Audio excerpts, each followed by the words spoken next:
Are you a parent or caregiver seeking to better support your autistic loved one struggling with an eating disorder? Well, I have some exciting news for you. Imagine this, a community where you can learn from autistic individuals with lived experience of an eating disorder and connect with other parents in the same boat as you in real time. Something I've learned through working with many parents through one-on-one coaching is that they want guidance from people with lived experience, but they also want a community of other parents that are desperate to support their autistic child through recovery from an eating disorder. So, me being the passionate problem solver I am, I figured, why not bring my own perspective of autistic-friendly eating disorder recovery together with your parental lived experience to create a program that both supports and empowers caregivers to support their autistic loved ones struggling with eating disorders. I'm thinking live group coaching calls with 24/7 access to an autistically ED-free community and tons more research, resources, and guest experts to help you understand how you can best support your autistic child to full recovery from an eating disorder. But here's the deal. I will only launch this program if there's enough genuine interest, meaning your voice matters. That being said, if you are interested in learning more about this program and potentially joining other parents just like you, please sign up for the waitlist at livelabelfree.com/group. So that's livelabelfree.com/group. I cannot wait to embark on this empowering journey with you and other superhero parents out there. And now, let's get back to today's episode. ARFID and anorexia. Oof, do we have a lot to get into today. In general, there is incredible confusion when it comes to distinguishing these two conditions from one another, as both ARFID and anorexia involve eating a limited range of foods, nutritional deficiencies, and, in many cases, weight loss.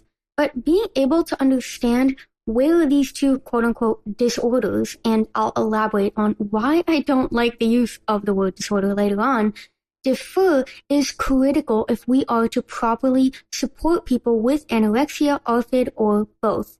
In this episode, you'll learn what anorexia is, what ARFID is, and the prevalent yet dangerous misunderstanding, as well as my own experience with an eating disorder as a neurodivergent individual sprinkled throughout. Let's dive right in.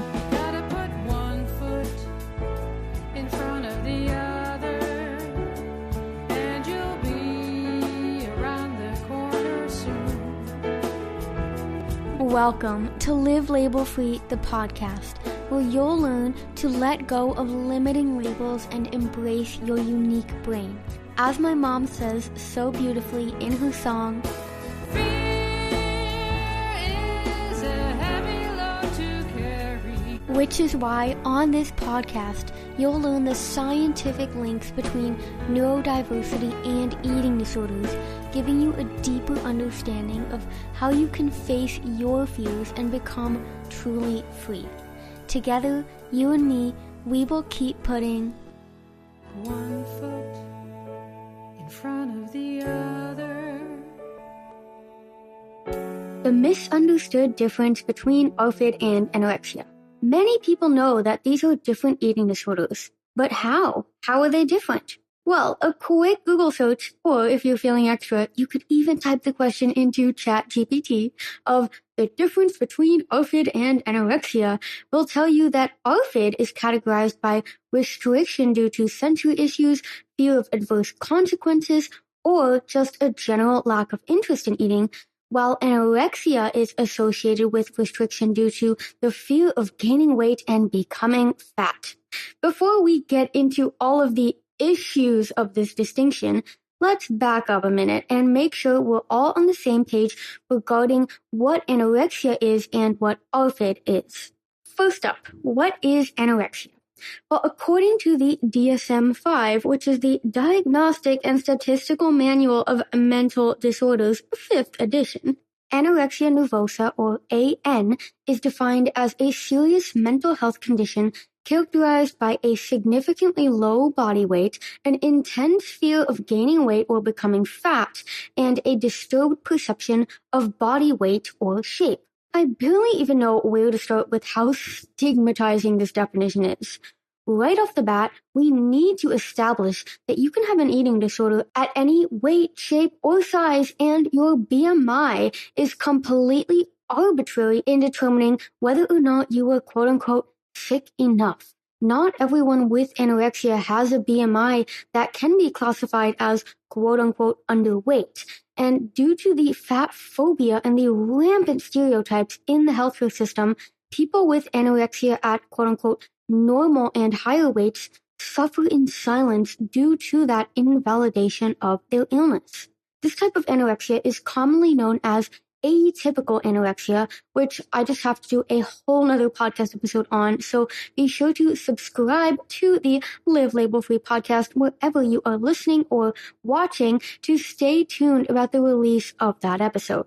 Regardless, common traits of anorexia include a desire to lose weight, an obsession with weight and food, a distorted body image, but not always, obsession with exercise, again, not always, hyper-focus on numbers, so calories, steps, portion sizes, you name it, and this is especially common in autistic individuals, which I will elaborate on in a moment, and strict rules and routines around food. The reason I denoted to the not always for a few of those traits is that especially in neurodivergent people, anorexia often starts out as a means to gain a sense of safety and control in a neurotypical world rather than being merely about a fear of fatness. Undiagnosed autistic and ADHD traits such as hyperfocus, a need for predictability, a need for routine, difficulty with change, and special interests may morph into an unhealthy obsession with food and exercise, ultimately leading to a potential anorexia diagnosis. I myself was diagnosed with anorexia nervosa, depression, anxiety, and OCD when I was just 11 years old. Yet the entire course of my eating disorder did not involve fear of weight gain. I've never experienced body image issues, and quite honestly, I despised the fact that I couldn't get myself to take the actions necessary to gain weight. For me, the eating disorder was a safety mechanism, an escape into an alternate reality, one that shielded me from the responsibilities and perceived dangers of the big, bad world that was not made for neurodivergent beings like me. In this sense, I believe it's much more accurate to view eating disorders not as diseases or illnesses, but as adaptations.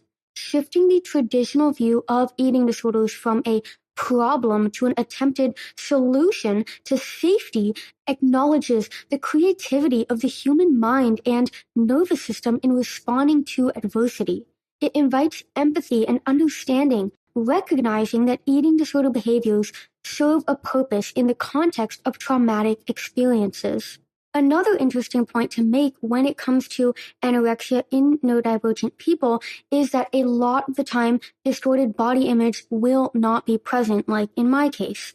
Obviously, this is quite the contradiction of the stereotypical graphic of a thin white female looking in the mirror only to see a fat version of herself staring back. Again, autistic and ADHD traits are often at the root of the food and exercise behaviors, rather than a desire to change one's weight or shape. That being said, it's worth mentioning another common overlap in the world of neurodivergence and eating disorders: gender identity. Eating disorders and neurodivergence seem to be much more prevalent among the LGBTQIA+ community. People identifying as transgender, trans, or non-binary possess a gender identity that does not align with the sex assigned to them at birth or any sex at all, which can contribute to a strong desire to change one's appearance.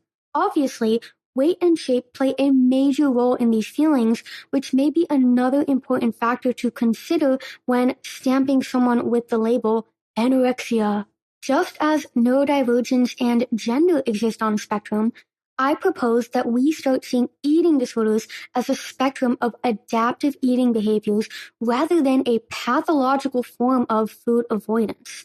Not only would this view go a long way in reducing the stigmas and stereotypes surrounding eating issues, but it would open the door to conversations about an individual's unique sense of safety and trust.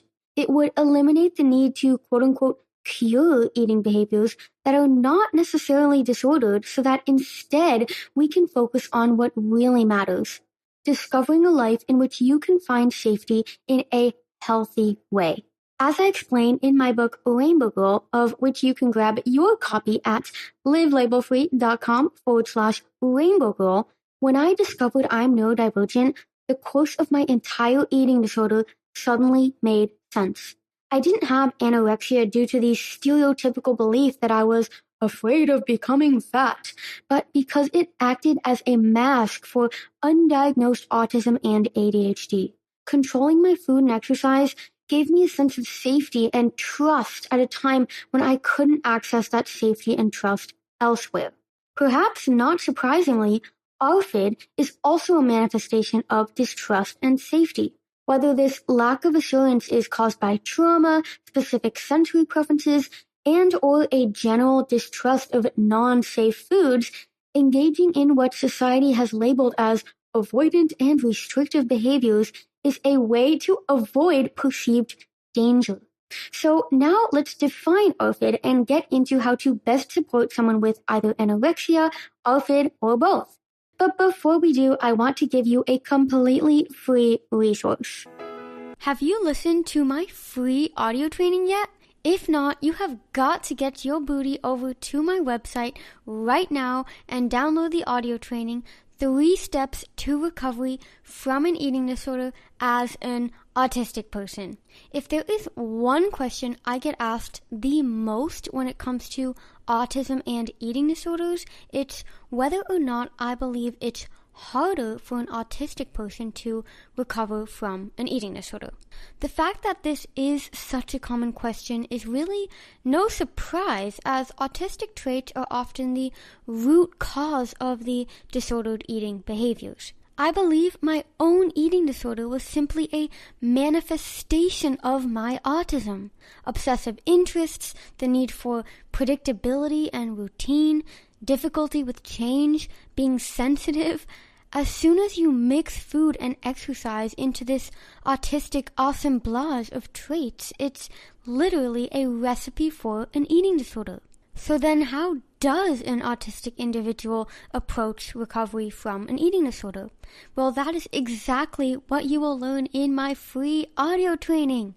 While listening, you'll be guided through 3 simple steps to give you the clarity and confidence you need to use your autism to your advantage in recovery. It's like having a private coaching session with me on demand. To listen to the free training, all you have to do is head over to livelabelfree.com/free-audio training, and you'll be on your way to learning the skills to fully recover from an eating disorder as an autistic person. Achieving a state of full recovery from an eating disorder will be a different journey than for someone who is not autistic, but that doesn't mean it has to be harder.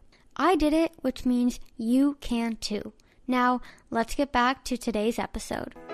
Welcome back to the main episode. So I explained what anorexia is, and now it's time to answer the question, what is ARFID?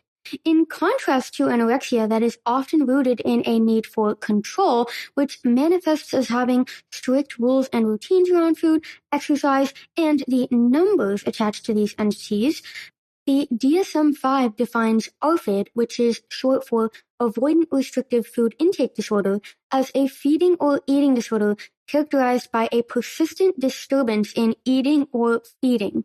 This disturbance can result in significant weight loss, nutritional deficiency, dependence on enteral feeding or oral nutritional supplements, and marked interference in psychosocial functioning. In general, ARFID is understood to differ from anorexia, bulimia, and other quote-unquote typical restrictive eating disorders in that the eating difficulties are not rooted in a desire for thinness, but rather driven by other factors. Factors such as sensory sensitivities, fear of negative consequences, or a lack of interest in eating. These three factors also form the foundation of the three ARFID subtypes. Number 1, sensory-based ARFID. Individuals with this presentation may have strong aversions to certain textures, tastes, colors, or smells of foods. They may find it challenging to tolerate a wide variety of foods due to sensory sensitivities. Number 2, fear-based ARFID. Some individuals with ARFID may have a significant fear of negative consequences associated with eating, such as choking, vomiting, or experiencing gastrointestinal discomfort. This fear can lead to avoidance of certain foods or food groups. And number 3, lack of interest ARFID. This subtype involves a general disinterest or lack of motivation to eat, which can result in inadequate food intake and nutritional deficiencies. Individuals with this subtype may not experience strong aversions or fears related to specific foods, but may simply lack the desire or appetite to eat. Due to the strong overlap of ARFID traits and autistic traits, there is some debate in the ARFID community about whether it's truly a disorder or merely an eating difficulty as a result of the autistic experience. After all, isn't a fear of negative consequences quite an impressive adaptation if you've had traumatic food encounters in the past? Nonetheless, ARFID can be incredibly debilitating, as it quite literally restricts your ability to have a peaceful relationship with food, which is often a part of building relationships with people as well. It goes without saying that both anorexia and ARFID pose challenges to all aspects of an individual's well-being. Not only will people affected by one or both disorders, or should I say adaptations, experience nutritional deficiencies, gastrointestinal issues, and weight loss as a result of their limited diet, but they tend to live in constant fear. Fear of food-related consequences for sure, but also fear of judgment from others. The avoidance of criticism, not to mention the compound effect of judgment of neurodivergent traits, often leads to difficulty eating around others, if at all, which leads to the ultimate question. How can you best support yourself or a loved one with anorexia and/or ARFID? While everyone is unique and will therefore have different support preferences, two words are universally important: trust and safety. Any type of eating disorder, or again, eating adaptation is the better term here, or whatever labels you want to use, is rooted in a lack of trust and safety, which may be the core reason for why feeding and eating difficulties are so common among neurodivergent people in the first place. I've said this before and I will say it again. No treatment for eating disorders works. It's all about creating an environment safe enough for an individual to trust that they can do the work. So instead of asking what the best form of support is, let's ask, how can I create more safety and trust? And that's all I have for you today, my friend. If you enjoyed this episode, please leave a 5-star rating for the podcast. And if you're feeling extra loving and generous, which is just very fitting as I'm recording this on February 14th, 2024, which happens to be Valentine's Day, please also write a positive review on Apple Podcasts. Not only is this a 100% free way to support the show, but it also helps other people to find the Live Label Free podcast so they too can learn. Breaking the stigmas around neurodiversity and eating disorders is a big task, but together we can achieve far more than any single one of us alone. I'm sending you lots of love and gratitude. Until next time. Just one foot in front of the other, and you'll see around the corners too. This podcast has been recorded by your host, Liv. This podcast has been edited by my small but mighty Live Label Free team, and the beautiful song One Foot in Front of the Other that you are now listening to was written and recorded by my beautiful mom, Louise Alexandra. I am so grateful for my team and everyone who supports Live Label Free. Together, we are always stronger.